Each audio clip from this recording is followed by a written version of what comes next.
నిన్న నైట్ అత్తాపూర్ ఏరియాలో 2 నుంచి 3 డీసీఎం బండ్లో ఈ బక్రీద్ సందర్భంలో చాలా వరకు ఎద్దులు దొడలుని చంపేసినారు.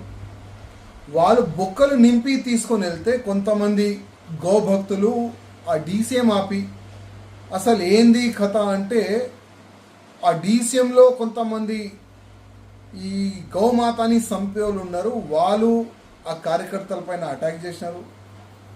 ఆ కౌంటర్గా ఆ కార్యకర్తలు కూడా అటాక్ చేసినారు. మళ్ళా ఎవరో ఆ బండుల్ని కాలబెట్టినారు. ఒక పెద్ద న్యూసెన్స్ క్రియేట్ అయింది నిన్న నైట్.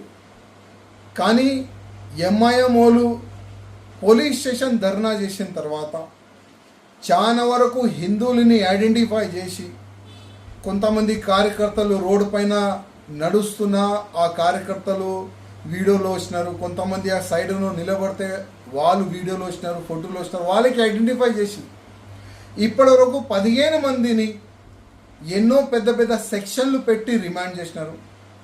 ఇంకా చాలా మంది వేరే వేరే హిందూ పిల్లల్ని ఐడెంటిఫై చేస్తున్నారంట. ఇంకా చాలా మందిని అరెస్ట్ చేసి జైలుకి పంపిస్తారంట ఎంఐఎం ప్రెషర్ తర్వాతనే. నేను పోలీసు వాళ్ళకి అడగాలనుకుంటున్నా, అసలు ఈ గడబడ దేనివల్ల అయింది?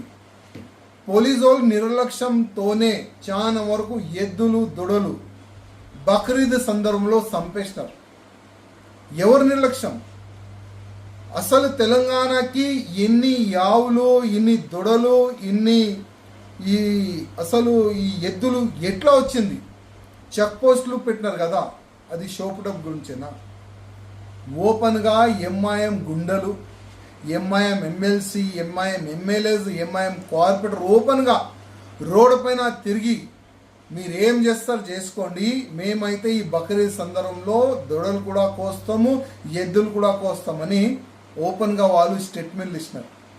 వాళ్ళపైన ఏం యాక్షన్ తీసుకున్నారు పోలీస్ అధికారులు? ఏం తీసుకోలేదు. ఇవాళ ఈ గడబడ ఎందుకైంది దానిపైన మీరు ఆలోచన చేయండి. నేను పోలీస్ అధికారులకి అడుగుతున్నా.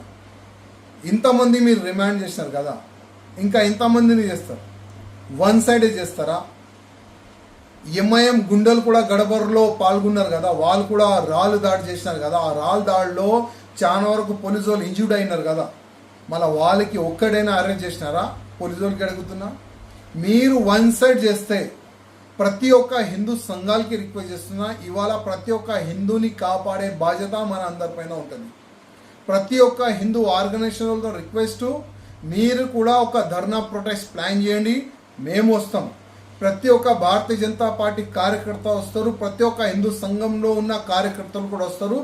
ఏదో ఒక ఆర్గనైజేషన్ ముందుకు వచ్చి ప్రతి ఒక్క హిందూని కాపాడడానికి మీరు ఒక ధర్నా ప్రొటెస్ట్ చేయాలని నేను అందరికీ రిక్వెస్ట్ చేస్తున్నాను.